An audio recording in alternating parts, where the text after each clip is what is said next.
Buenas tardes, estimados estudiantes. Bienvenidos a la sesión número 2 del curso de psicología. Me confirman por el chat si se observa las diapositivas, si me escuchan. Sí se escucha y sí se observa, profesor. Buenas tardes. Buenas tardes, gracias, señor tutor. Vamos a dar inicio a la sesión. La semana pasada estuvimos hablando sobre la introducción a la psicología, estuvimos hablando sobre las escuelas, los métodos que utiliza la psicología, la rama de la psicología, estábamos hablando un poquito sobre eh, las escuelas, ¿no? Y el día de hoy vamos a hablar eh, un tema sumamente importante que tiene que ver con una de las escuelas que hablamos la semana pasada, biopsicología, ¿no? Que tiene que ver con todas las bases biológicas del comportamiento humano. ¿Por qué hablan de las bases biológicas del comportamiento humano? Porque en esta teoría, lo que nos muestra es por qué las personas actúan de una manera, de una forma. Y nos vamos a dar cuenta que el cerebro tiene una gran importancia y función en cada una de nuestras actividades. Por eso que se le llama bases biológicas, ¿no? Vamos a ver el funcionamiento de nuestro cerebro, cómo está dividido de la neurociencia, las áreas, y vamos a iniciar con una pregunta, ¿no? ¿Qué causa la demencia? ¿Qué es lo que nos dice la teoría? ¿No? Vemos ahí un cerebro saludable, ¿no? Una imagen de cómo es su estructura, ¿no? Y vemos un cerebro con Alzheimer grave, ¿no? Cómo está un poquito deteriorada la masa muscular, ¿no? Y la definición que tenemos, las demencias son enfermedades degenerativas del sistema nervioso central, ¿no? Se trata de fenómenos progresivos que eventualmente terminarán comprometiendo de manera global el cerebro. Y también tenemos clasificación de la demencia, ¿no? Dice, se clasifican en 1, demencias corticales, las cuales afectan inicialmente funciones cognitivas, como el Alzheimer, ¿no? Y, y hoy en día, estas enfermedades degenerativas no son muy escasas, ¿no? Sino que dentro de nuestra familia tenemos de repente un abuelo, ¿no? Un tío, alguien que está pasando por Alzheimer o está con principios de Alzheimer, ¿no? Las otras demencias son las subcorticales, que afectan inicialmente funciones motoras. También, ¿no? No es muy escaso ver una persona con Parkinson, ¿no? Vamos a un centro de salud, vamos a un hospital y vemos a una persona eh, teniendo especialmente este inicio de Parkinson con los movimientos involuntarios de sus extremidades superiores, ¿no? Especialmente de las manos, de los brazos. Entonces, ¿qué vamos a ver el día de hoy? ¿No? Vamos a ver todo lo que es el sistema nervioso central, el sistema nervioso periférico, el sistema límbico, ¿no? ¿Cuál es realmente, desde una mirada de la psicología, la importancia del sistema límbico? Y también tenemos uno de, de los aportes recientes de la neurociencia, lo que es la plasticidad cerebral, ¿no? ¿Qué tan importante es para nosotros poder conocer este término de la plasticidad eh, cerebral, ¿no?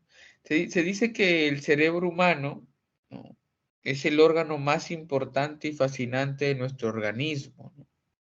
Responsable especialmente de controlar el movimiento, la conducta, las funciones internas, el sistema autónomo, ¿no? El sistema endocrino, que tiene que ver con todo lo que son las hormonas, también tiene la función de gobernar la mente a través de la percepción, ¿no? Emociones, pensamientos, lenguajes, imágenes mentales, nuestra memoria, nuestra creencia, los sueños, todos estos procesos cognitivos que la psicología se encarga de estudiar, ¿no? Y que legalmente en el Perú los psicólogos son los profesionales autorizados para poder trabajar este tipo de áreas del ser humano. Hoy en día ya con la inteligencia artificial se originan en las pretensiones de imitar, ¿no? La inteligencia artificial trata de repente no de excluir al ser humano, pero la inteligencia artificial ha permitido en ciertas áreas de trabajo poder ya no hacer que el ser humano sea indispensable, ¿no? Y han aparecido ahí eh, inteligencias artificiales, programas que permiten en algunos casos poder realizar operaciones matemáticas, poder dar respuesta, ¿no? En otros países vemos que las consultas psicológicas te lo da la misma inteligencia artificial, ¿no? Tú le hablas, te responde, le pides un consejo, te da un consejo, ¿no? Le hablas un poco de tu vida, te responde. Entonces, ante este notable desarrollo de inteligencia artificial, algunos especialistas advierten que si bien la máquina tiene esa capacidad de poder producir ciertas predicciones, sin embargo, carece de poder darle un significado humano, ¿no? El hombre siempre es el que piensa, el que analiza, el que trata de dar un aporte importante. Entonces, con ello vamos a entrar nosotros a hablar sobre el sistema nervioso. Y lo primero que debemos de conocer que el sistema nervioso, ¿no? Es una red de tejidos, ¿no? Altamente especializados, ¿no? El sistema nervioso es responsable de múltiples funciones conscientes, ¿no? ¿Cuáles son esas funciones conscientes que nosotros podemos realizar? El razonar, ¿no? Lo hacemos de manera consciente, ¿no? Razonar, el pensar, ¿no? El movernos voluntariamente, salvo ciertas alteraciones en algunas áreas del cerebro donde los movimientos son involuntarios. Hablábamos como por ejemplo el Parkinson, ¿no? No quiero mover mis manos, pero al ver una alteración en un área del cerebro, hace que exista estos movimientos involuntarios. Y también permite eh, de manera automatizada e involuntaria ciertas funciones en nuestro cerebro, ¿no? En nuestro cerebro, por ejemplo, el ritmo cardíaco no es que nosotros le damos una orden, ¿no? Por favor, corazón, bombea, ¿no? Sino que ya es involuntario y es una actividad automatizada, ¿no? Salvo ciertas alteraciones en nuestro sistema que dejaría en este caso, el ritmo cardíaco alterarse, ¿no? Y ya cuando uno va al médico, el médico, ¿no? Te examina y te encuentra ciertas fallas, ¿no? Tenemos también algo de manera eh, automático, ¿no? Es la dilatación de las pupilas.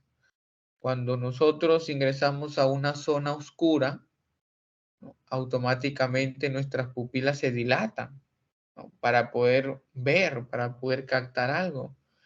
Y cuando estamos expuestos a demasiada luz, nuestras pupilas se contraen. Es parte de manera involuntaria y ya automatizada en nuestro sistema nervioso.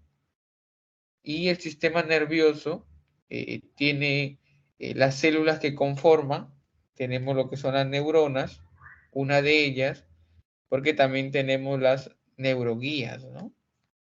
Entonces, las neuronas hasta el momento son conocidas como células especializadas en la recepción, en la conducción y en la transmisión de señales electroquímicas, ¿no? Y en estas señales electroquímicas se le conoce como sinapsis, ¿no? Esto es lo que nosotros se dice que en cada transmisión de señales va información, ¿no? Se comunican, se unen. La neurociencia también habla de la red neuronal, dando a entender que en nuestro cerebro, cuando hacemos una actividad nueva, el cerebro va creando sus propias redes neuronales, ¿no?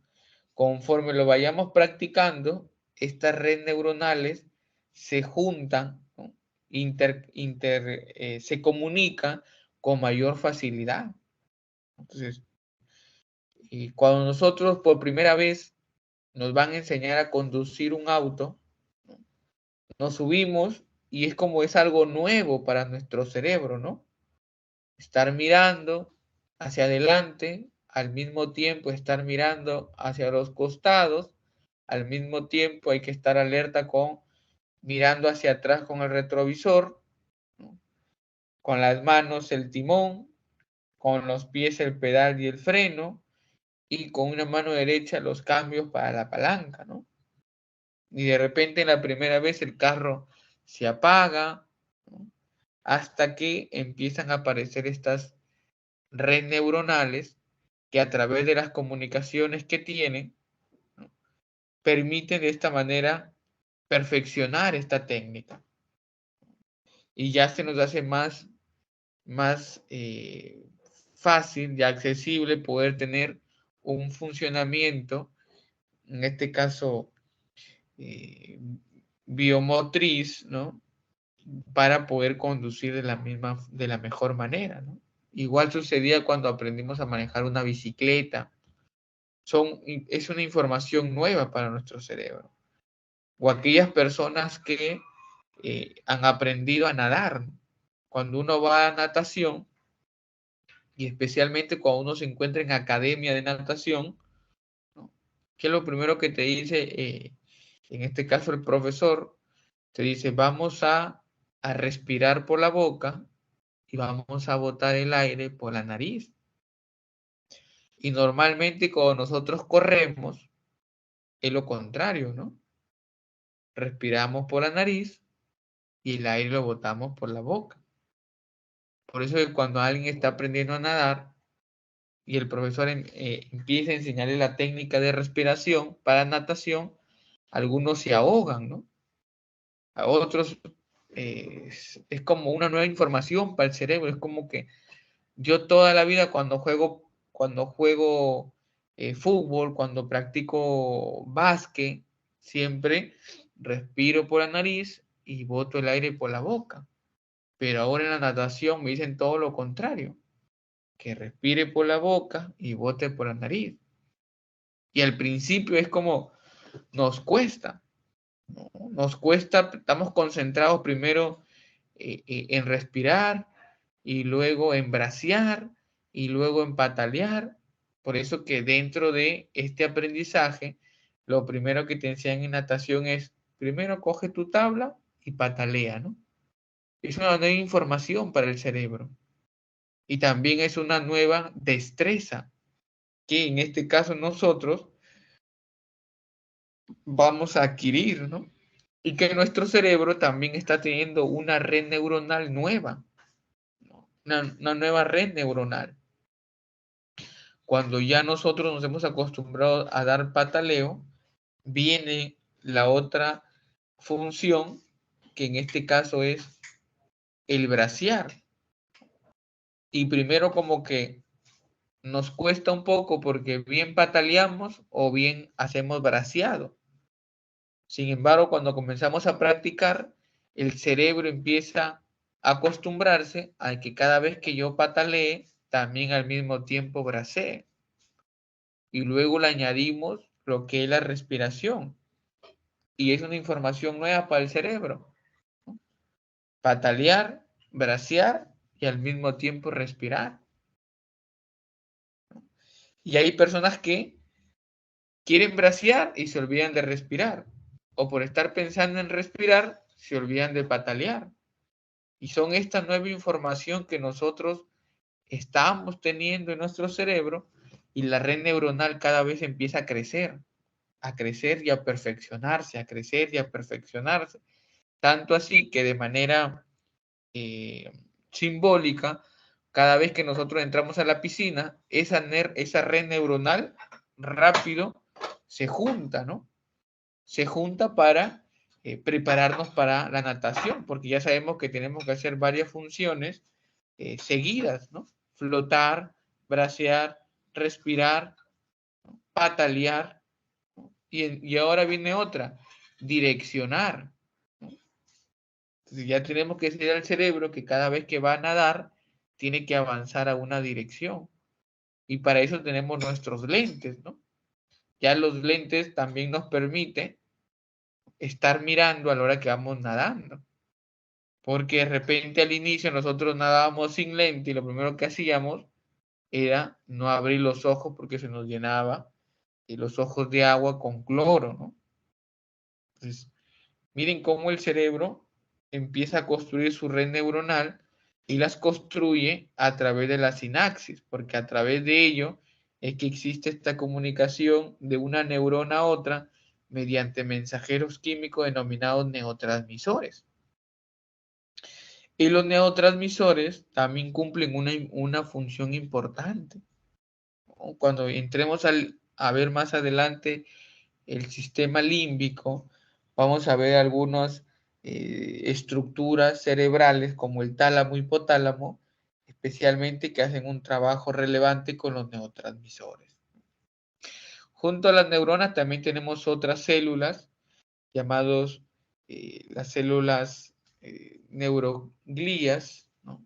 También llamadas células gliales, que realizan la función de sostén físico, ¿no? Y funcional de las neuronas, ¿no? Estas no participan en la sinapsis, ¿no? Entonces, la comunicación interneuronal es un proceso electroquímico que se le conoce como sinapsis, ¿no? Dentro de la neurona, la transmisión eléctrica y química cuando llegan al extremo del axón, ¿no? Tal como estamos viendo en la imagen, las partes de la neurona, tenemos las dendritas, que son las que siempre están en contacto con otras neuronas, el cuerpo celular y tenemos lo que es el axón. Ahora, ¿por qué les digo que hasta el momento se conoce esto? Porque como estamos hablando de neurociencia y cada año también se va actualizando cierta información, cada año va apareciendo nuevos datos de nuestro cerebro. Por eso que hasta el momento se manejan esas partes de la neurona. El sistema nervioso, las neuronas pueden tener diferentes formas, diferentes tamaños, pero todos tienen tres partes importantes, ¿no? Que es el soma, o también se le conoce al soma como el cuerpo, las dendritas, que son esas extensiones ramificadas, ¿no? Que conducen los impulsos nerviosos hacia el cuerpo de la célula, y tenemos el axón, ¿no? Que es la prolongación larga que se proyecta desde un cuerpo neuronal, llevando los mensajes a otra neurona, ¿no? Y tenemos clases de neuronas, ¿no? Las más comunes, ¿no? Porque tenemos más clases de neuronas, pero las más comunes son aquellas que las receptoras y aquellas efectoras, ¿no? O motoras también conocidas. Y entre las neuronas sensoriales y las neuronas motoras tenemos lo que también se le llama las neuronas integradoras, ¿no? O también conocidas como interneuronas, que en este caso relacionan o asocian a las diferentes neuronas entre sí. Entonces, ya el mismo nombre nos dice receptoras, ¿no? ¿Qué hacen estas neuronas receptoras? Van a enviar información al cerebro, ¿no? Imagínense que yo estoy en la calle, ¿no? Y lo primero que yo hago cuando salgo de mi casa, siento, ¿no? Siento si hace calor, siento si hace frío, siento si es un poco húmeda, ¿no? Por ejemplo, la Lima, la gris, cada vez que vamos a Lima, eh, sentimos húmedo, ¿no? Un ambiente húmedo. ¿Y cómo nosotros podemos percibir eso? Que cada vez que esa nieblina moja nuestro cuerpo, estas neuronas receptoras envían información al cerebro, ¿no? Y el cerebro, a través de las neuronas motoras, transmiten información a nuestro parte del órgano, ¿no? Si estamos en un ambiente que hace demasiado sol, ¿no? Sentimos, percibimos mediante la piel, ¿no? El calor quema, arde, ¿no? El cerebro nos está avisando que la temperatura está fuerte, ¿no? Algunos podrán decir, profesor, ¿y qué pasa con aquellas personas que dicen que no sienten el calor, que lo sincan y que tampoco no sienten, ¿no? Puede ser que exista también una alteración en alguna área del cerebro, especialmente en el lóbulo encargado de la sensibilidad. Pero eso no quiere decir que porque yo no sienta dolor, no quiere decir que la piel no va a sufrir los problemas de la temperatura. Es decir, yo no siento el calor, pero si sigo expuesto al sol, luego voy a ver cómo mi piel empieza a tener una quemadura, ¿no? Empieza a tener una quemadura y trae consecuencias de piel. Entonces tenemos estas tres clases de neuronas: receptoras sensoriales, las motoras y las interneuronas, que son especialmente las que podemos trabajar nosotros en el sistema nervioso. Luego tenemos la estructura del sistema nervioso, ¿no? Dentro de la estructura del sistema nervioso, nosotros podemos identificar que el sistema nervioso está dividido en el sistema nervioso central y el sistema nervioso periférico, ¿no? En el sistema nervioso central, como está en la diapositiva, nosotros podemos dividirlo en el encéfalo y en la médula espinal, ¿no? Y en el encéfalo, todo lo que está parte de la masa cerebral, tenemos en sí el cerebro, ¿no? Tenemos lo que está abajo del cerebro como el cerebelo, y luego el tronco encefálico. Pero el tronco encefálico también se divide en tres partes: en el mesencéfalo, en la protuberancia y en el bulbo raquídeo. Entonces a ello tenemos nosotros el sistema nervioso central, ¿no? Ahorita vamos a explicar a detalle cada uno de ellos. Y por otra parte tenemos el sistema nervioso periférico, que también se divide en dos: en somático y autónomo. Y en el somático se puede identificar ciertos nervios, ¿no? Como los espinales, los nervios raquídeos. Y en el autónomo podemos nosotros ver que se divide en dos: el simpático y el parasimpático. Estos dos cumplen una función importante, perdón, una función importante en y en nuestro comportamiento, ¿no? Uno de ellos tenemos el sistema nervioso central, que una de sus funciones es pensar, ¿no? Pensar, imaginar, reaccionar de manera automática. Como vemos en la imagen, me tropiezo, ¿no? Y puedo reaccionar de manera automática. Mantener el equilibrio, ¿no? ¿Qué pasa si tengo una alteración en el cerebelo? ¿Podré mantener el equilibrio? ¿Podré tener una estabilidad? Entonces, vemos acá el sistema nervioso central y si nosotros hacemos un corte, como está en la imagen, un corte axial, ¿no? Dividimos el cerebro en dos. Al momento de dividirlo en dos, vamos a ver que nos va a quedar lo que es el cerebro, vamos a poder lo que es ver el tálamo, el hipotálamo, el centro encefálico y el cerebelo, ¿no?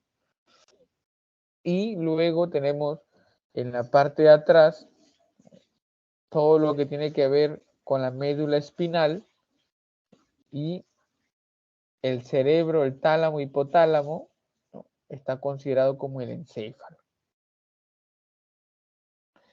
El sistema nervioso central permite al ser humano realizar distintas funciones, ¿no? Entonces, está conformado por el encéfalo que se encuentra en la cavidad craneal y la médula espinal. Tenemos también algunos datos importantes del cerebro, que en este caso sería su peso, ¿no? En la parte más voluminosa del cerebro, tenemos que pesa 1350 gramos, el peso que tiene. Tenemos también que está protegida por meninges.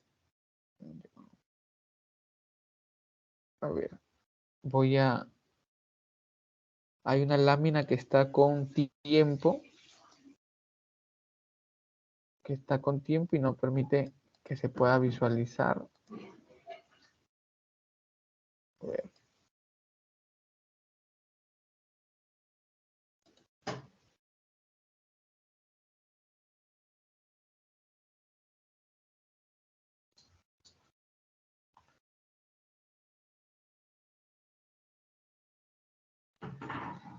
Y ciertas características del cerebro, ¿no? Su peso. A ver, lo voy a poner así para poder observar. Ya. Su extensión, ¿no? Aproximadamente 2.200 centímetros cuadrados. Su peso aproximado es de 1,350 gramos en adulto. Está protegido por meninges, ¿no? Entonces, cuando nosotros escuchamos que dice la persona murió por meningitis, ya sabemos que hay una infección en las meninges, ¿no? Y la meninge especialmente es como esta membrana que se encarga de servir como amortiguador y protección del cerebro, ¿no? Y luego tenemos ya algunas áreas del cerebro, algunos le conocen como las áreas de Brodmann, ¿no? Áreas donde hasta el momento se ha ido estudiando que cada una de esas áreas cumple una labor principal, ¿no? Entonces,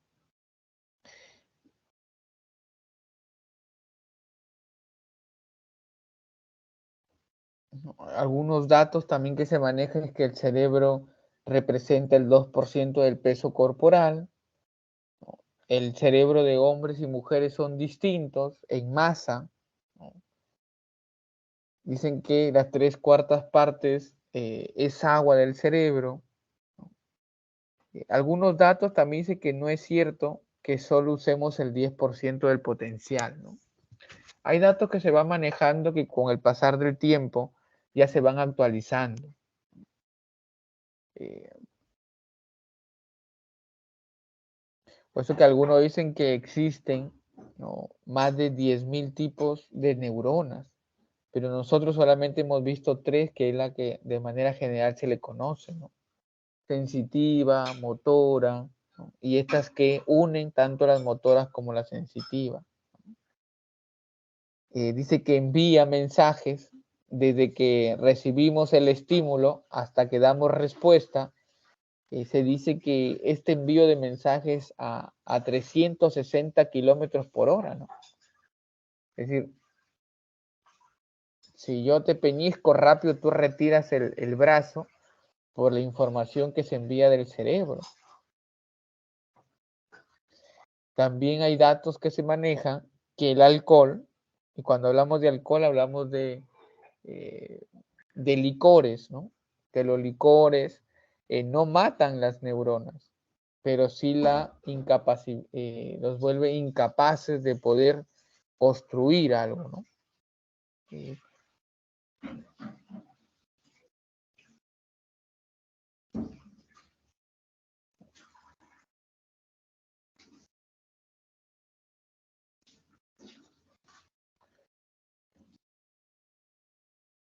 Y manejando nosotros la estructura del cerebro, lo podemos ver que está dividido en dos hemisferios muy bien marcados, ¿no? Entonces, tenemos acá también los lóbulos y las áreas corticales. Entonces, tenemos hasta el momento, vamos manejando ciertos lóbulos que nos van dando una idea de cuál es la función que cumple cada uno de ellos. Entonces, tenemos el lóbulo frontal, ¿no? Que nos dicen que es el encargado de planificar, organizar, generar razonamiento, de poder tener una personalidad ética, de tener la memoria a corto plazo. Por eso que hace años en Estados Unidos, y creo que en algunos estados todavía, se sigue manejando que a los psicópatas, a los asesinos en series, le hacen una operación que consiste en cortar el lóbulo frontal. Porque al momento de cortar el lóbulo frontal, ya altera estas funciones que es la de planificar, la de organizar, la de tener razonamiento, la de tener una memoria a corto plazo, porque una de las características de los psicópatas especialmente es la planificación, ¿no? Planifican, calculan, ¿no? Son sistemáticos, tienen una inteligencia por encima del promedio. En este lóbulo frontal tenemos ciertas áreas que se han ido encontrando, ¿no? Por ejemplo, el área de Broca, ¿no?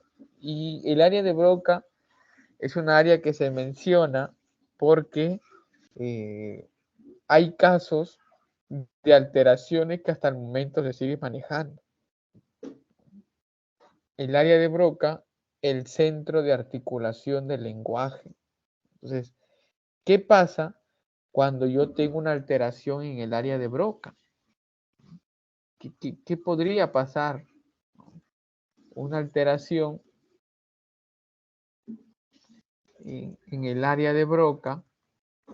Si yo le preguntaría a alguien un tema,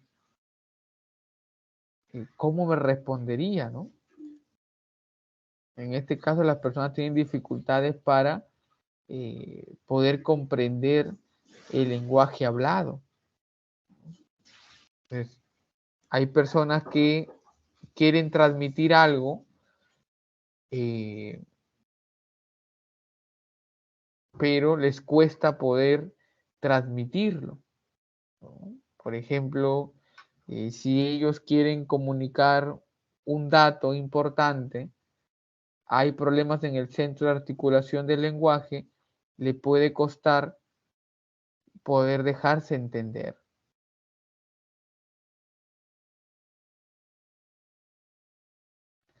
Entonces, hay personas que teniendo esta dificultad les cuesta un poco, ¿no? Tenemos también el área psicomotriz.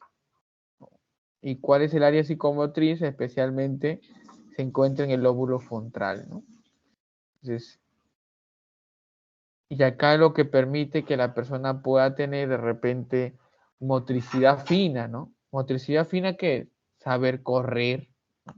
¿Se ha dado cuenta que hay personas que no saben correr? Personas que no saben marchar, ¿no? Y a veces las personas que enseñan a marchar, ¿no? De repente policías, militares, ¿no? que desconocen de repente esto, terminan gritándoles a los estudiantes, ¿no? le dice, marchas todo torcido, sigue una línea, ¿no? Dicen, ya no sé qué hacer con este estudiante, ¿no? No sabe ni marchar. Puede ser que exista algunos problemas psicomotrices, ¿no? Tenemos el movimiento de la escritura y en el lóbulo parietal, el encargado de la sensibilidad, ¿no? Entonces, aquí, como dice la diapositiva, se encarga del esquema corporal, de la sensibilidad, del calor y de la temperatura. Si tengo una alteración en esta área, me va a costar poder identificar las temperaturas, cómo estoy, si estoy en calor, ¿no? Si estoy en este caso teniendo alguna dificultad. Entonces tiene un área somatosensorial responsable del procesamiento de información,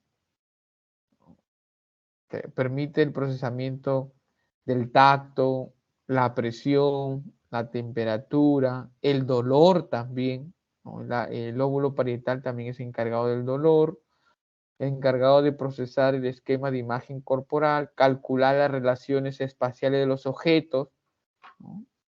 Y esto es importante. Si volvemos al ejemplo de saber conducir, cuando uno conduce, ¿no? Uno va teniendo esta imagen corporal y los cálculos de las relaciones espaciales, ¿no?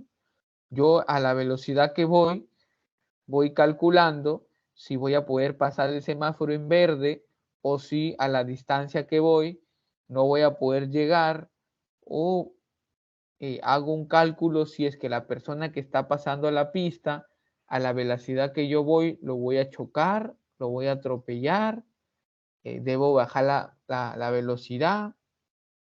A la velocidad que yo voy puedo girar hacia la derecha, puedo girar hacia la izquierda, eh, cómo voy a ir frenando. Entonces, eso me permite el lóbulo parietal, ¿no? También calcular las relaciones espaciales de los objetos, entender las nociones de cerca, lejos, arriba, abajo, la percepción también tridimensional, especialmente los que estudian arquitectura, diseño gráfico, desarrollan también esta parte.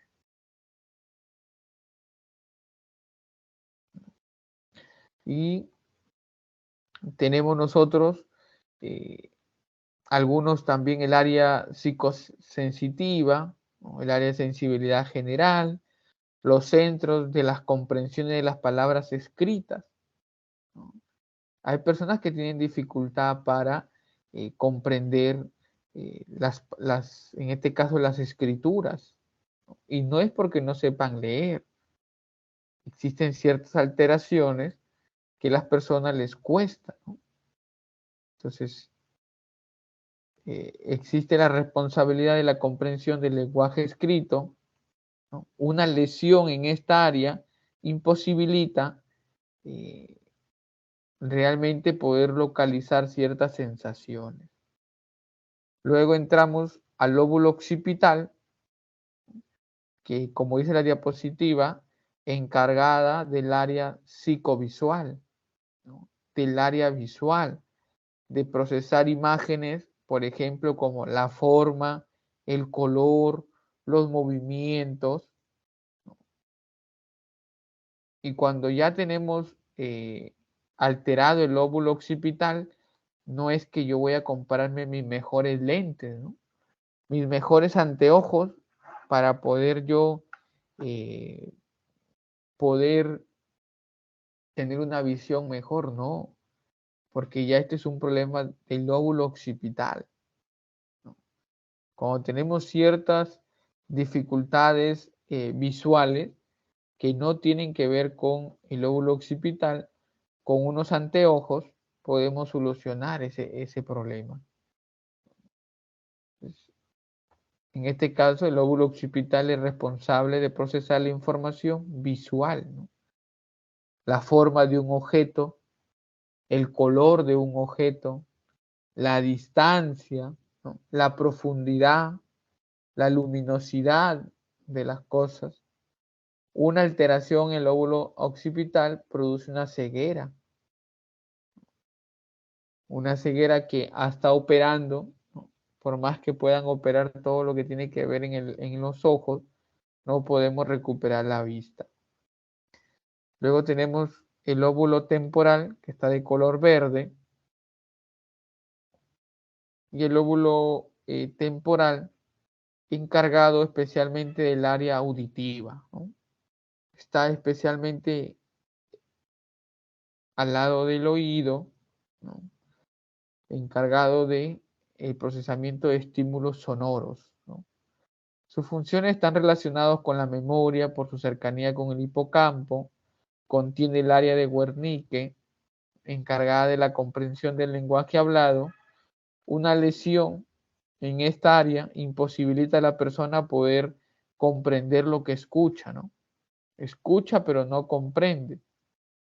Y también puede causar una sordera central. Entonces, tenemos estos 5 lóbulos, ¿no? 4, perdón, frontal, temporal, parietal y occipital. Pero también hay algunas teorías que indican que cuando uno hace un corte, ¿no? Hace un corte especialmente en esta cisura, ¿no? Encuentra también una área encargada del gusto, ¿no? Especialmente cuando uno hace un corte, también encuentra un área del gusto. Porque como la ciencia va aumentando, empiezan a aparecer nuevos descubrimientos con el cerebro. Entonces acá tenemos el cerebro, una vista de arriba hacia abajo, y podemos ver como que el cerebro está pegado, ¿no? Y podemos ver lo que se le conoce como los hemisferios cerebrales, ¿no? Izquierdo, derecho, unidos por un cuerpo calloso que permite que exista una comunicación entre los dos hemisferios. Y vemos que la comunicación y el control es a la inversa, ¿no? El hemisferio derecho se dice que tiene control de las extremidades del lado izquierdo, ¿no? Como el control de la mano, ¿no? Y las extremidades. Se quiere decir que el derecho controla el izquierdo y el izquierdo controla el derecho. También se tiene conocimiento hasta el día de hoy que el hemisferio izquierdo es el encargado de razonamiento lógico, de razonamiento verbal, del pensamiento analítico, de las habilidades científicas, de las habilidades numéricas y del procesamiento lineal. Habían teorías que decían que el hombre tiene más desarrollado, ¿no? o maneja o existen más redes neuronales en el lado izquierdo que en el lado derecho. Pero luego también han aparecido teorías donde dice que va a depender, ¿no? de la actividad que nosotros hagamos con nuestro cerebro, ¿no? Porque si tenemos también un cerebro orientado a todo lo que es el lado, por ejemplo, eh, el hemisferio derecho de un psicólogo, de un terapeuta, ¿no? Estará más desarrollado porque utilizan más la imaginación y la intuición, porque utilizan más o hacen uso del lenguaje no verbal, de la percepción global, de las habilidades artísticas, de la percepción tridimensional, del procesamiento en paralelo. Entonces, como que sus actividades cotidianas y el uso de los dos hemisferios, claro que usa ambos hemisferios, pero hay funciones que la ha utilizado por 20 años, ¿no? Por 30 años. Es lo que más se utiliza, ¿no? Entonces, podríamos estar hablando de alguien que le da más uso al hemisferio derecho en el hecho de poder manejar ciertas funciones primordiales.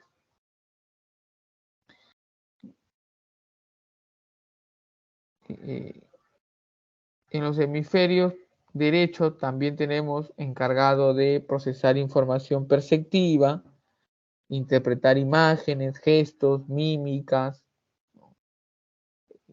Gracias a este hemisferio podemos entender las metáforas.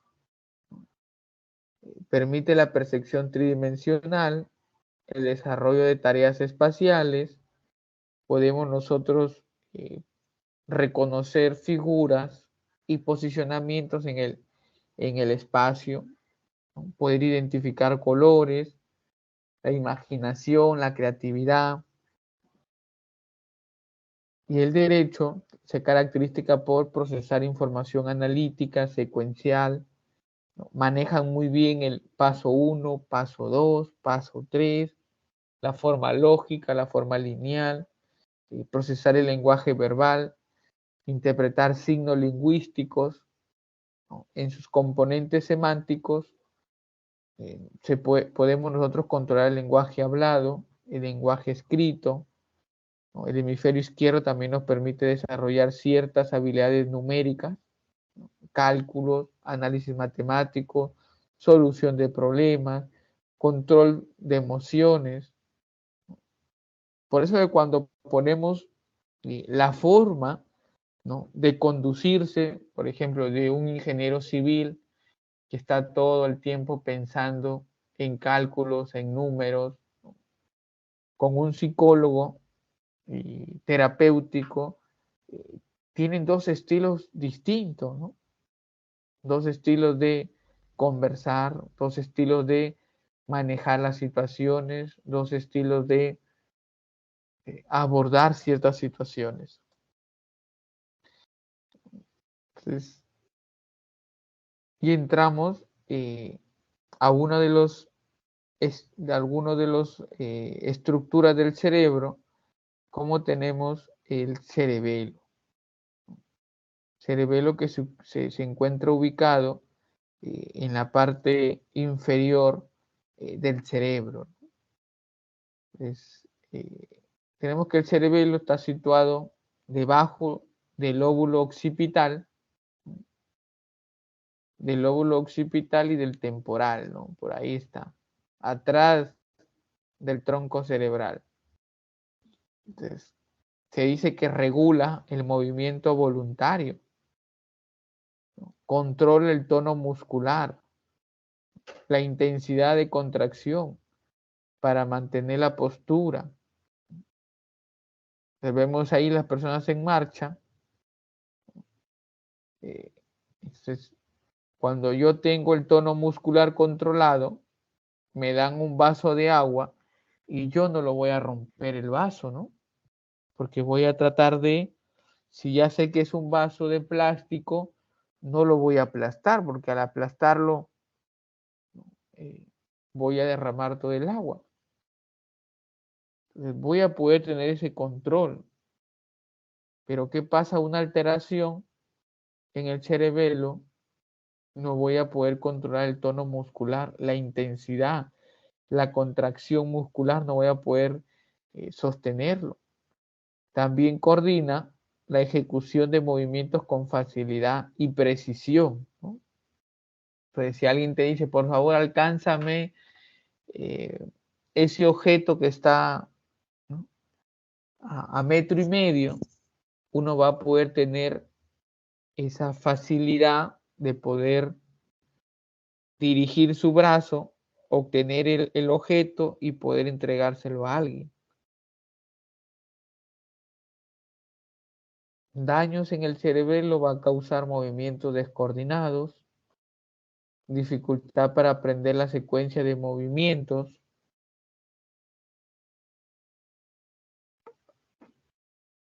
tal como lo vemos en la diapositiva, ¿no? Es un ejemplo de cómo las personas pueden tener de repente alguna descoordinación al momento de realizar. Tenemos otra estructura del sistema nervioso que es el tronco encefálico. Se dice que una lesión en la formación reticular puede pasar a un estado de coma. También tenemos en el tronco encefálico, también conocido como el tallo cerebral, vemos que esto inicia debajo del cerebro y se dirige o se prolonga hasta la médula espinal. El tronco cerebral nosotros lo podemos dividir en tres partes, como lo vimos en la diapositiva anterior. Lo podemos dividir en el mesencéfalo, ¿no?, la protuberancia y el bulbo raquídeo. ¿Cuáles son sus funciones principales del tronco encefálico? Tenemos en este caso el punto de partida de la formación reticular, ¿no?, que es una red de neuronas cuyos límites son difusos, responsables del tono cortical, de los ciclos del sueño, de los ciclos de vigilia, manteniendo en alerta al cerebro incluso durante el sueño, ¿no? Y vemos ahí la imagen, sistema activador reticular ascendente, ¿no? Impulsos visuales, impulsos auditivos, vías ascendentes, vías descendentes, lo cual se le conoce como SARA también.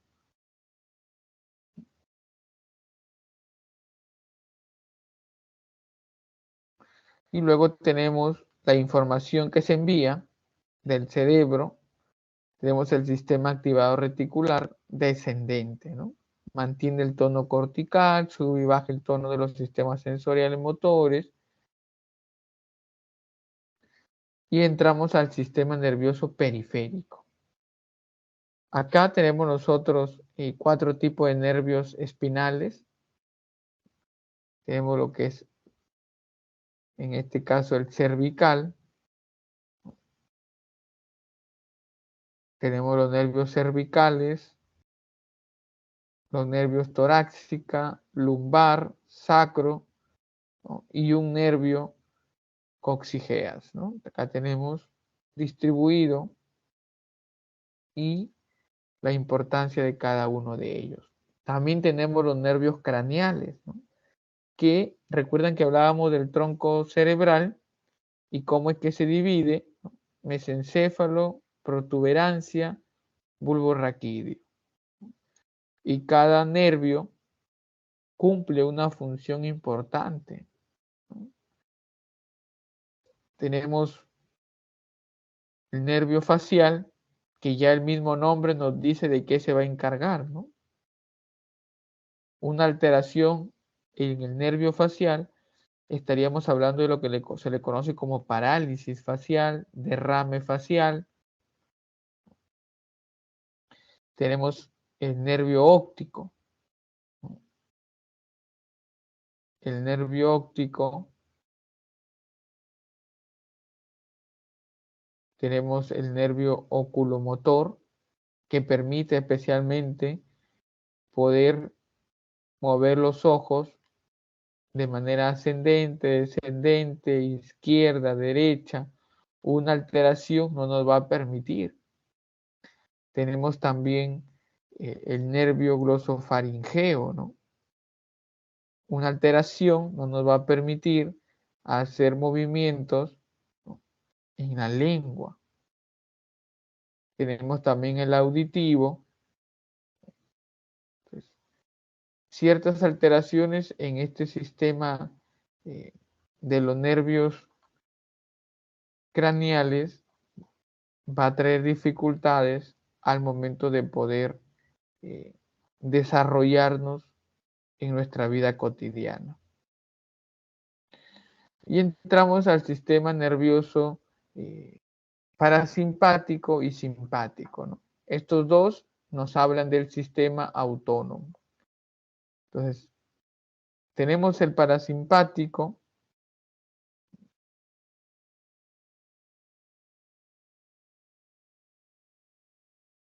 datos importantes del parasimpático, que puede trabajar de manera automática, dando órdenes, controlando ciertos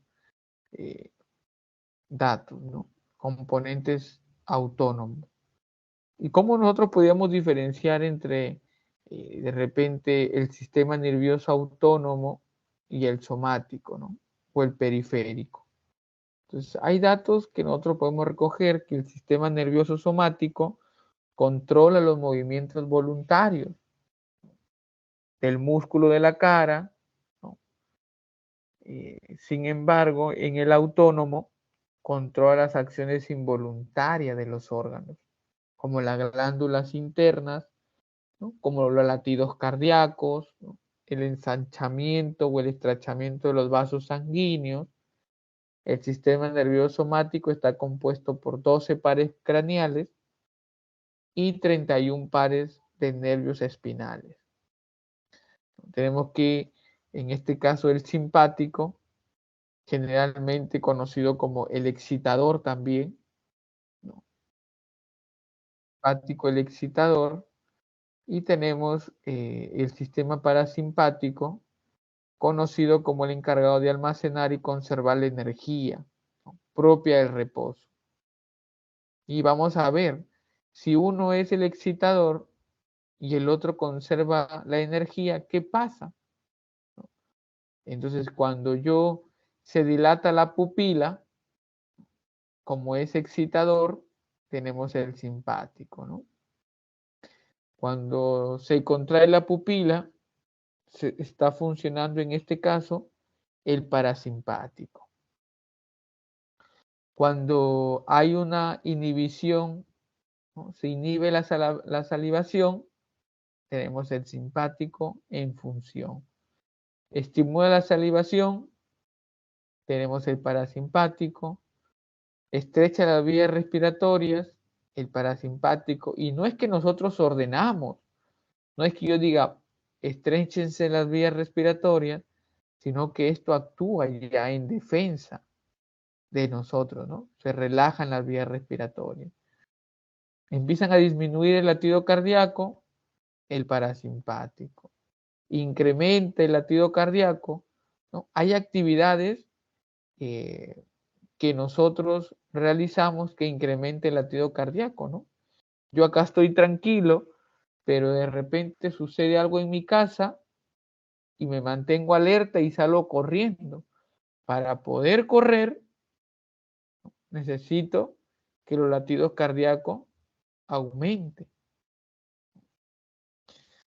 Estimula la actividad del estómago, el parasimpático. Inhibe la actividad del estómago, tenemos lo que es el simpático. Inhibe la liberación de glucosa, ahí tenemos el parasimpático, ¿no? Estimula la actividad de los intestinos, también el parasimpático. Si quiero contraer la vejiga, ¿no? Acá tengo el parasimpático. Y también, ¿no? Para promover, en este caso, el área de las erecciones, ¿no? En la zona de nuestros aparato reproductor, hacemos uso del parasimpático, ¿no? Y acá tenemos el simpático también en ciertas actividades cumple sus funciones que el ser humano puede tener, ¿no? Entramos al sistema límbico, ¿no? ¿Dónde está ubicado el sistema límbico? Hacemos un corte en el cerebro y nos encontramos con estructuras muy pequeñas, pero que la ciencia ha ido estudiando, que se le conoce como el bulbo olfatorio, el hipotálamo, la amígdala, los cuerpos mamilares, el hipocampo, el fornix, que hacen parte del sistema límbico. Al inicio estábamos hablando un poquito de los neurotransmisores, ¿no? de los neurotransmisores, de las hormonas, ¿no? Que especialmente tenemos el hipotálamo encargado, ¿no? ¿Y para qué sirve esto de conocer los neurotransmisores, ¿no?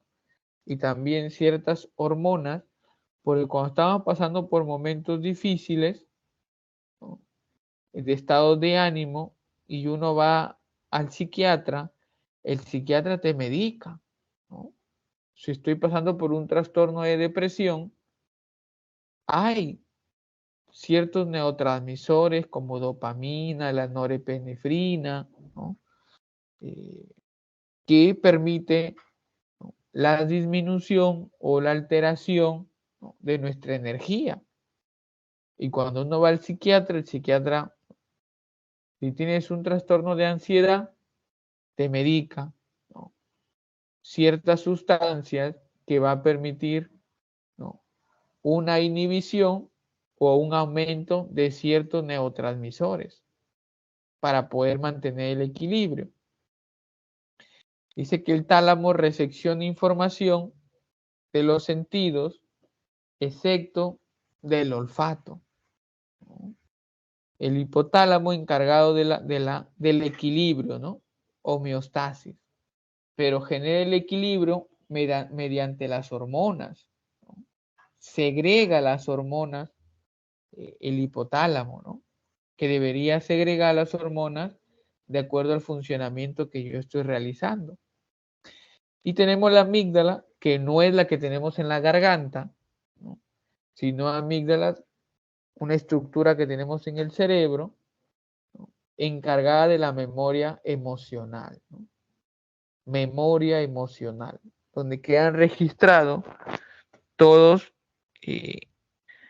esos recuerdos que generan en nosotros una emoción elevada para nosotros. Tenemos también el hipocampo, encargado de la memoria a corto plazo, a largo plazo, y también la memoria espacial, ¿no? Entonces, cuando uno le dice a un chofer, señor, por favor, lléveme a esta dirección, automáticamente el chofer hace hace uso de su imaginación y ya sabe por dónde se va a ir, ya sabe a qué distancia está, el chofer sabe por dónde va a ingresar y te dice tanto te cobro por este servicio, ¿no? Y tú le dices, pero ¿por qué tan caro? Y te responde que está a una distancia muy larga. El sistema límbico también está relacionado con las conductas motivadas, ¿no? El sistema límbico es el encargado de regular las emociones. También se le involucra en el aprendizaje, en los procesos de memoria. Está en constante interacción con la corteza cerebral, especialmente cuando hay que ver las funciones del apetito, del sueño, de la temperatura, también de la motivación sexual, de la agresión, del miedo, de la docilidad. Tiene que ver con las emociones. También tiene una constante comunicación o relación con el lóbulo frontal, ¿no?, para poder posibilitar el aprendizaje de estrategias como la autorregulación, el control emocional, ¿no? Hablando del hipotálamo, ¿no?, controla de forma autónoma toda la función del sistema nervioso vegetativo, ¿no? Entonces, también está encargado no solamente de la homeostasis, sino del ritmo circadiano. Regula las motivaciones básicas como el hambre, la sed, la temperatura. Y el tálamo es el núcleo de repente más grande, en este caso del sistema límbico,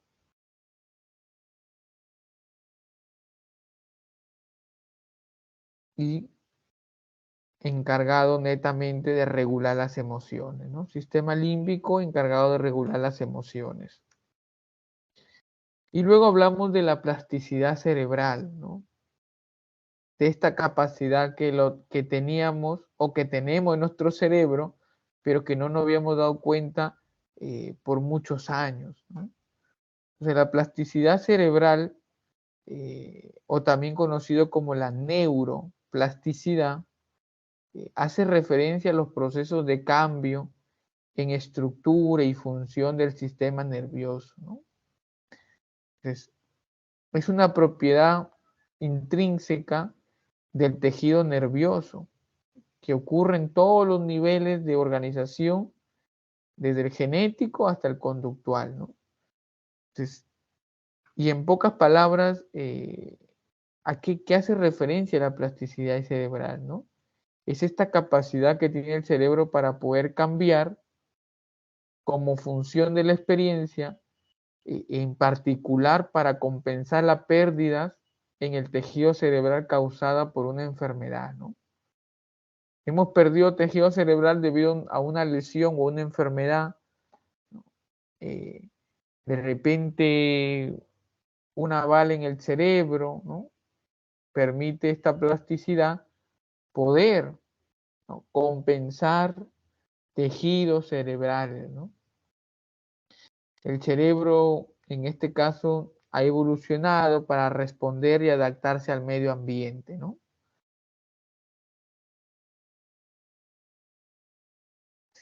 Por ejemplo, algunos investigadores dicen que el cerebro es capaz de dedicar áreas no usadas por la falta de un sentido a procesar información de otros, ¿no? Por ejemplo, si yo de repente tengo una ceguera, ¿no?, pero esta plasticidad cerebral me permite de una u otra manera compensarlo desarrollando otro sentido, ¿no? En este caso, el sentido auditivo, ¿no? Entonces, lo desarrollo tanto el área auditivo que ya cuando escucho los pasos de alguien, yo ya puedo identificar quién es, ¿no? Por la forma de cómo camina, el sonido que hace, el arrastre de los pies, ¿no? Eh, en Chiclayo, ¿no? En Chiclayo hay un señor que vende periódicos y tiene ceguera, pero como él dentro del cerebro, ¿no?, cómo planifica las calles, ¿no?, que siempre maneja todo, al momento de caminar, va todas las veredas, cómo al momento de girar a una calle se da cuenta en qué puerta es, qué número de puerta es y entrega los periódicos, ¿no?, por debajo de las puertas. Es un señor que, y al mismo tiempo, y como no puede mirar la hora, es un señor que va contando, ¿no?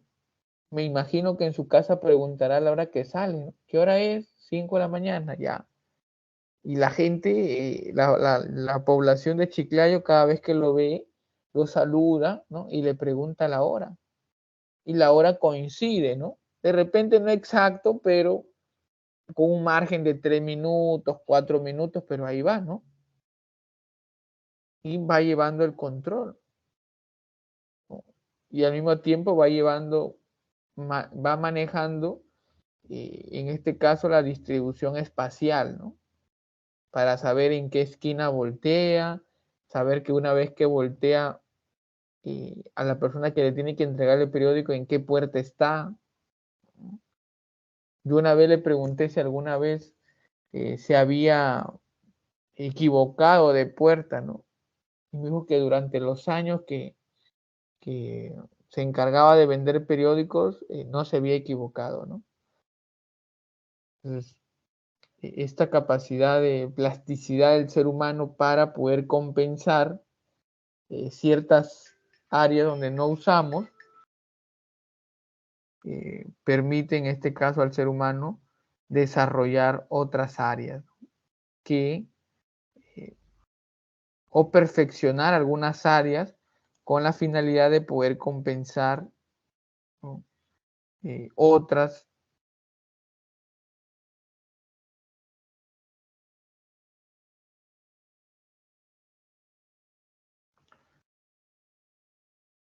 ¿No? Entonces tenemos capacidad adaptativa del sistema nervioso, reestructuración funcional de las redes neuronales, ¿no? Experiencia y aprendizaje modifican y posibilitan nuevas conexiones, ¿no? La importancia de la neuroplasticidad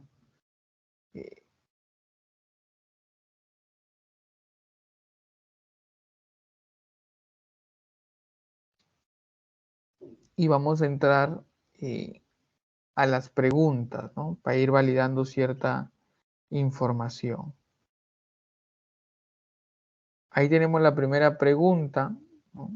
En el chat podemos apuntar las alternativas o la alternativa que nosotros creemos conveniente.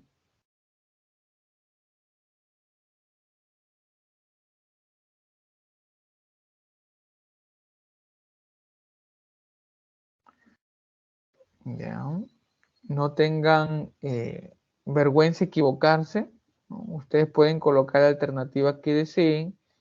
Luego vamos analizando cuál es la respuesta correcta, ¿no? Para poder analizarla y poder ver en qué nos hemos equivocado o en qué hemos acertado.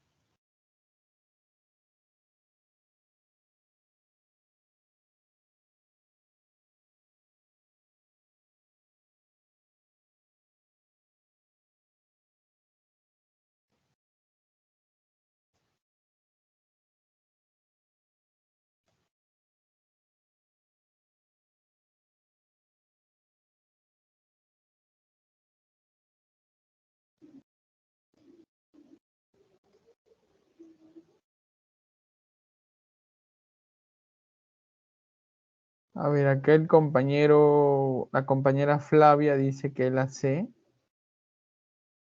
A ver qué dice el resto.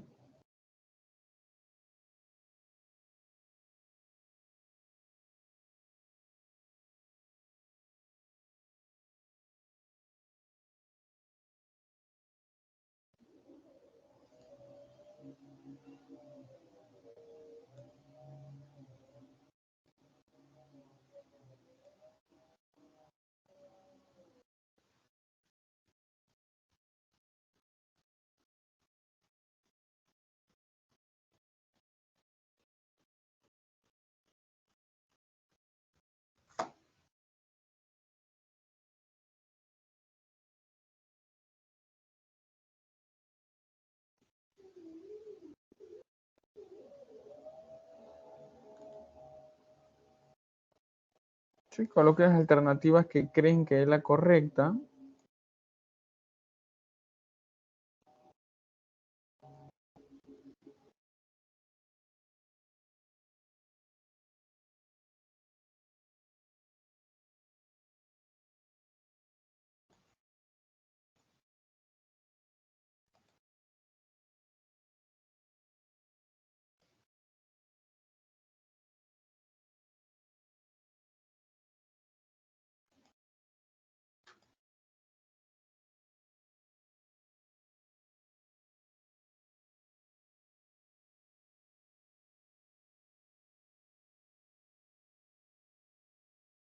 Ya, Flavia dice la C, Gabriel también dice la C.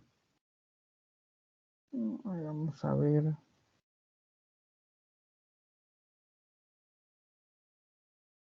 Vamos a ver cuál es la respuesta correcta en la 1.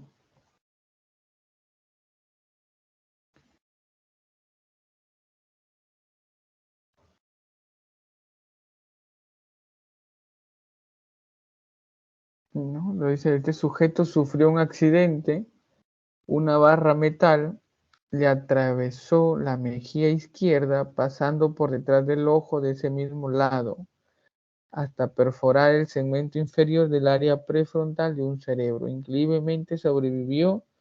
Luego se reveló que su lenguaje e inteligencia era normal, sin embargo, otras áreas de su comportamiento resultaron notablemente deterioradas. La primera perdió la capacidad de experimentar emociones sociales como la empatía, ¿no? Afectó su conducta, se tornó una persona grosera, violenta, perjudicó su actitud para reconocer las personas, ¿no? Y la respuesta correcta es la C, ¿no? Uno, la lesión del área prefrontal afecta las emociones sociales, ¿no? Como la empatía, la culpa, la vergüenza, altruismo, ¿no? Y la 2 también es verdadera, ¿no? La lesión del área prefrontal daña la personalidad en su función de planificación y control emocional. Y la 3 era falsa, ¿no? La lesión del área prefrontal no implica afección de la memoria a largo plazo, ¿no? Entonces la respuesta correcta es la C, ¿ya? En la primera alternativa tenemos que la C. Vamos viendo la segunda.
A ver, en las dos dicen B.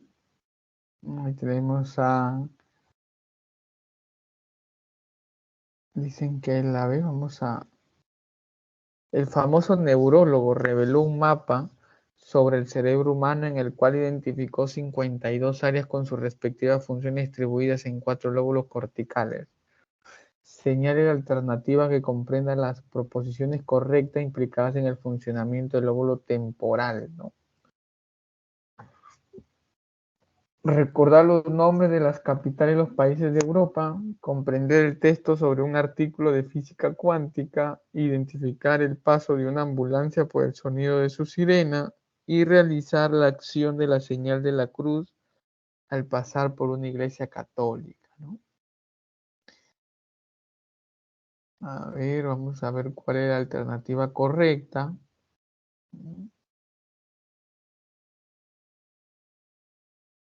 Y la respuesta correcta es la 1 con la 3, ¿no? Entonces, la alternativa es la B. Recordar los nombres de las capitales de los países de Europa. Identificar el paso de una ambulancia por el sonido de su sirena. Entonces, la, la alternativa correcta de la 2 tenemos que es eh, la alternativa B. Ah, en la 2 es la alternativa B. Vamos a pasar al tercer ejercicio.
A ver, dicen la A, ¿no? Joaquín dice la A, Flavia la A, Fran la A y Gabriel también dice la A. A ver, alguien que crea que es otra alternativa. ¿No? Si alguien cree que es otra alternativa, no se avergüence, no porque sus compañeros ponen la A. Si ustedes creen que es otra alternativa, pónganlo, lo analizamos y vemos. ¿No? No se sientan mal si es que se equivocan. ¿Ya? Entonces vamos a analizar el ejercicio 3, ¿no? María fue una de las víctimas de la explosión de una granada en la discoteca de un distrito de Lima. Salió ilesa, pero cuando tiene recuerdos que asocia estímulos relacionados con el evento traumático, como centro de entretenimiento, personas bailando o escuchando música con alto volumen, tiene temor y trata rápidamente de evitarlo, sufre de pesadillas y frecuentes momentos de miedo, ¿no? 1. La amígdala se relaciona con el recuerdo de emociones. La ansiedad y el miedo son controlados por la formación reticular. Y 3. El sistema nervioso somático integra la información de pesadillas. Vemos que la alternativa correcta es verdadero, falso, falso, ¿no? Entonces, vemos que solamente la 1 es verdadero. La amígdala se relaciona con la formación de recuerdos de emociones. Vamos a pasar al ejercicio 4. Profesor, ¿Sí? ¿Te escucho? una consulta en la 3. En todo caso, la segunda y la tercera, ¿con quién estaría relacionado? O sea, ¿quién controlaría? Y en la tercera, o sea, ¿quién llevaría la información de la pesadilla? Ya. Si tiene que ver con el sistema nervioso, en este caso, tiene que ver específicamente con los neurotransmisores, cosas del sueño. ¿Quién se encargaba del sueño? El hipotálamo. ¿Quién más vimos que se encargaba del sueño? ¿No? Que estábamos observando al momento de explicar del ritmo cartesiano, ¿no? De los sueños, del manejo específicamente era el hipotálamo, ¿no? Hablábamos encargado de la homeostasis, ¿no? Que era el hipotálamo, del ritmo cardíaco, el hipotálamo, del hambre, de la sed, de la temperatura, de la excitación emocional. En este caso es el hipotálamo el encargado. Esa sería la respuesta en ansiedad, miedo, ¿no? Y en pesadillas, ¿no? Sabemos que según la neurociencia, debido a alteraciones en neurotransmisores, es que las personas empiezan a tener también alucinaciones, que lo vamos a ver en una clase de percepción con las pseudopercepciones, ¿no? Vamos a ver los tipos también de alucinaciones visuales, auditivas, gustativas, tácticas, ¿no? Por eso que la respuesta correcta sería la, ¿no? Amígdala se relaciona con el recuerdo de la emoción. Pregunta 4.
Ya, en la 4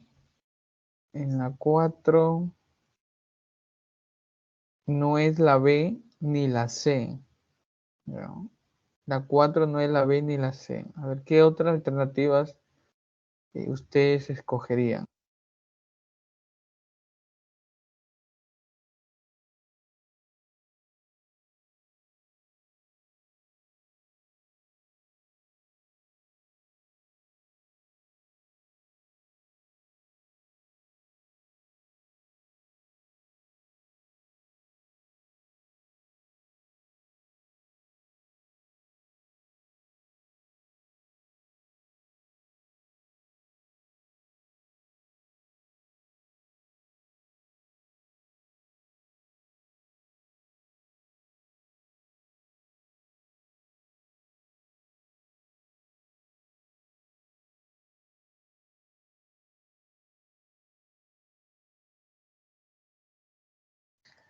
A ver, vamos a ver cuál es la 4, ¿no?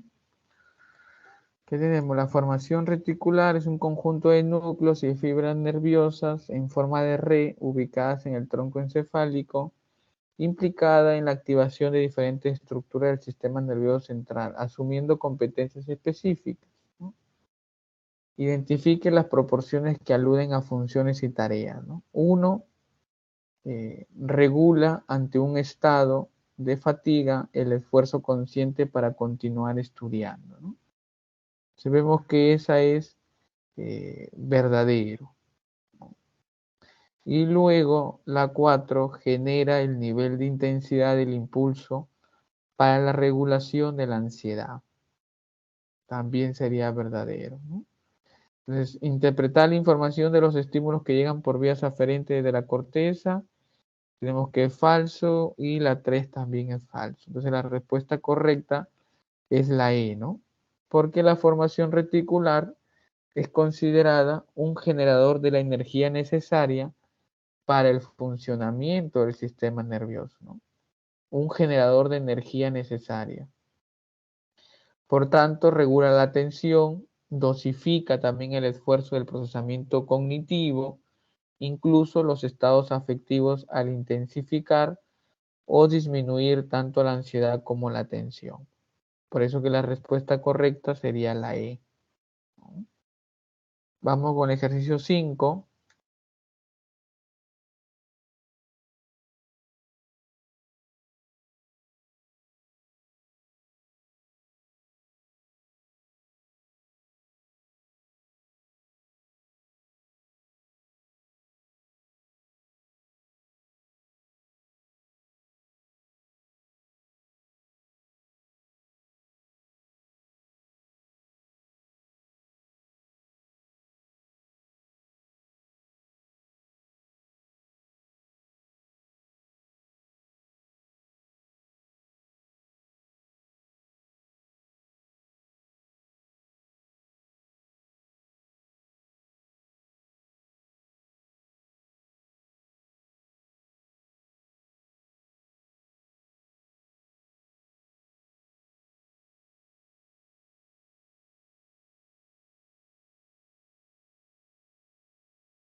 A ver, Joaquín dice la B, Yanela también dice la B.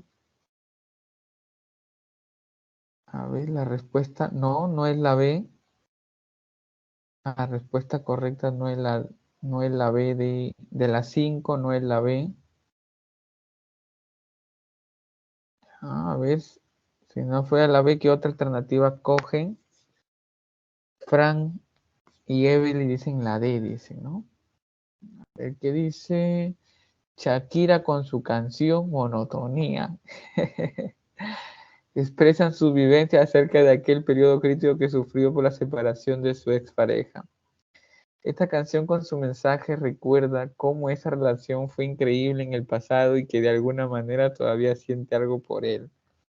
Pero también es consciente de, eh, de que la ruptura era necesaria porque necesita amarse a sí misma más que a él. Vivencia retractada en su canción con la experiencia "Este amor no ha muerto, pero está delirando". Considerando las funciones del hemisferio cerebral, señale verdad o falso, ¿no? La expresión de Shakira usada como una metáfora de su relación amorosa se entiende mejor con la participación del hemisferio izquierdo. 2. Concluir que el concepto monotonía sintetiza la causa de la separación de Shakira en el texto de su canción es un logro del hemisferio derecho. La integración de la letra y la melancolía de la referida canción se aprecia debido al funcionamiento del cuerpo galloso cerebral.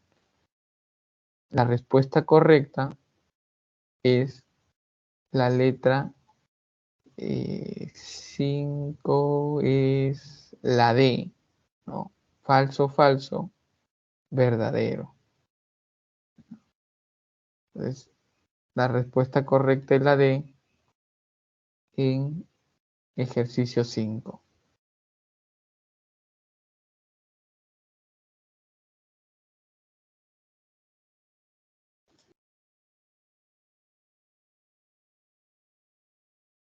Profesor, una pregunta. Te escucho. ¿Por qué la 2 del ejercicio 5 sería falso? ¿Cuál me indicas? Del ejercicio anterior del 5, Ya. ¿Cuál sería falso? la 2. ¿Por qué es falso? La expresión de la Shakira usada como la metáfora de su relación con Amorós se entiende mejor con la No, participación del hemisferio. la 2. Ya. Concluir que el concepto monotonía sintetiza. A ver, ¿dónde estoy con la 2? Concluir que el concepto monotonía sintetiza la causa de la separación de Shakira. Ya. ¿Por qué en este caso podría ser? Porque la operación intelectual de realizar una síntesis de un texto es una tarea de contenido verbal que por especialización competente le pertenece al hemisferio izquierdo, no al derecho. Hablando de una síntesis de un texto, ¿no? Sabiendo que es una tarea de contenido verbal. Por eso pertenecería al hemisferio izquierdo, no al derecho, ¿no? Ok, gracias. Desde esa mirada es que le consideran como el hemisferio izquierdo. ¿Sí?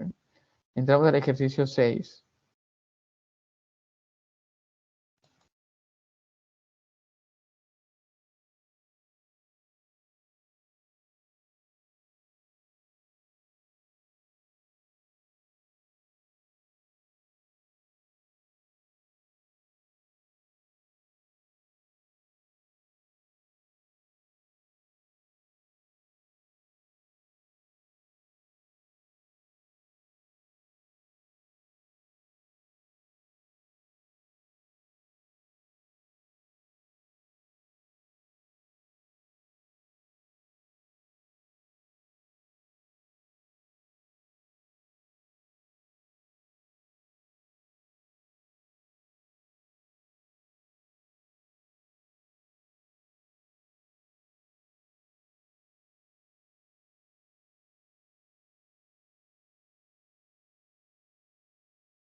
que ya ha sido evaluado, no, sino que no ha llegado para que se le dé una...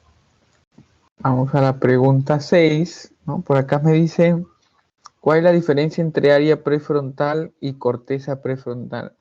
No, en realidad, Joaquín, se maneja como un sinónimo, ¿no? En realidad no es sinónimo, sino que no hay cuando hablamos de la corteza prefrontal y el área, nos estamos ubicando con las mismas funciones. A ver, acá me dicen la E, la D, la A, la D. Vamos a ver, la danza de tijera es un baile ritual costumbrista que se practica en la Sierra Central de Perú, ¿no? Su popularidad se le atribuye a la difusión que se realizó José María Arguedas. Los danzantes llevan una tijera en la mano derecha en la que hacen chasquear sus hojas mientras bailan, dando saltos acrobáticos. Identifica la alternativa que se relaciona, ¿no? Correctamente las estructuras neurológicas que tienen un rol determinante en la actividad. Vamos a ver cuál es la respuesta correcta de las 6. La respuesta correcta es la A. Ya, la A es armonía y precisión de los movimientos, cerebelo, ¿no? Órdenes para ejecutar los desplazamientos del baile, corteza motora. Y prever el primer paso con el que se iniciará la danza, corteza prefrontal. Entonces la respuesta correcta es la alternativa A. ¿Ya? Uno, porque el cerebelo, ya sabemos que es el órgano encargado de la coordinación y el equilibrio de los movimientos voluntarios. El cerebelo también permite la armonía y la precisión de los mismos, ¿no? El área motora, ¿no? Sabemos que es la encargada de emitir las órdenes y control de los movimientos voluntarios, ¿no? Y el área prefrontal, ¿no? Es la responsable de planificar, ¿no? Y organizar los procesos cognitivos. Entonces, vamos con la 6, con la 7, perdón.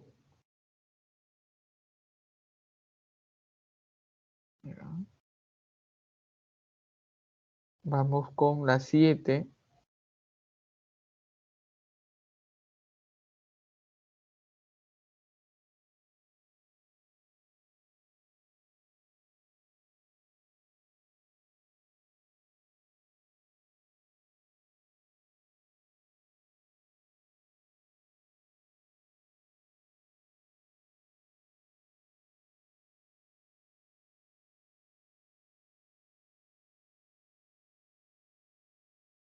A ver, chicos, tenemos hasta las 5:50, ¿no? Nos hemos pasado 3 minutos. A ver, vamos con la 7.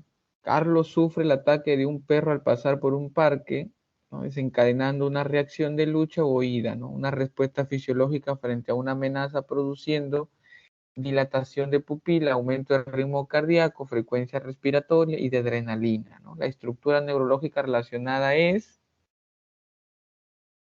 a ver, vemos en el ejercicio 7 de Carlos, la respuesta correcta es la C, ¿ya? Sistema límbico, ¿sí? La 7 es la C, sistema límbico. La 8, Pedro es un empleado que sale con gusto a la hora del descanso laboral, dispuesto a probar el sabroso fiambre de pollo que le ha preparado su hermosa y querida esposa, ¿no? 1, el sistema nervioso somático guarda una relación específica con el hambre. 2, la formación reticular con toda la información que desencadena el apetito. 3, el hipotálamo regula las motivaciones básicas como el hambre. ¿Cuál es la respuesta correcta de la 8? ¿No? Tenemos que la respuesta es la E. Falso, falso, verdadero, ¿no? Entonces, vemos que en la 8 la alternativa correcta es la E. Vamos pasando a la 9.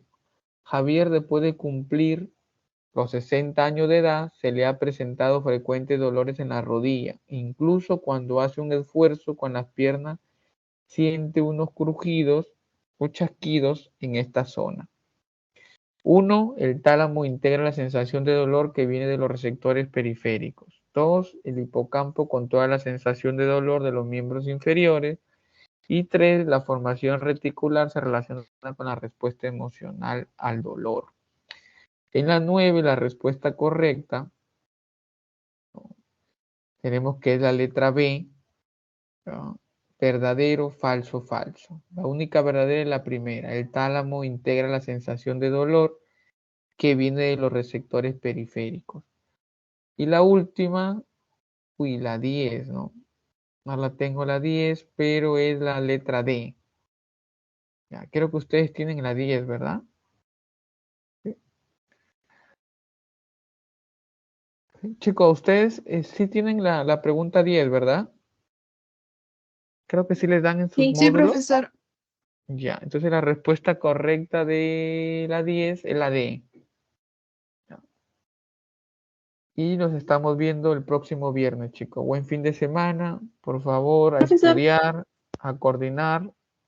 Sí te escucho, no que tengo clases en otra aula y me he pasado 6 minutos. Pensé que tenía hasta las 6:05 con ustedes. ¿Sí? Pero te escucho. ya, profe, Algo sí, que... sí, sino que le pregunté por el chat general, ¿a qué se refería con tono cortical? Es que dice que la formación reticular tiene que ver con eso. Entonces quería saber. Ya, en la diapositiva que mostré, esto nos hablaba del ingreso reticular. A ver, pero buscar la diapositiva. ¿Te refieres a lo que indicaba del SARA?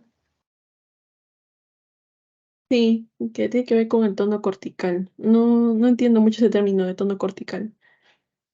Tono cortical. ¿No? Sí, ¿En es el que en la chat no lo has separata puesto? está así en la separata. Ah, ¿me podría explicar a qué se refiere el tono cortical? Ah, tono. Ah, ¿será de repente error al momento de digitar? Porque dice que la formación reticular es la responsable, dice que es una red de neuronas cuyos límites son difusos, responsable del tono cortical. Así dice en la separata. No, tono cortical no es, porque cuando estamos hablando más que todo podría ser del tono al momento muscular. Pero tono cortical. De todas maneras, a ver, voy a buscarlo, a ver si encuentro, ¿por qué no? Tono cortical. Ya lo voy a apuntar para ver si encuentro información y a ver si la otra clase te preciso. Tono Ya, cortical. profesor. ¿Ya? Entonces, chicos, nos vemos. Buen fin de semana.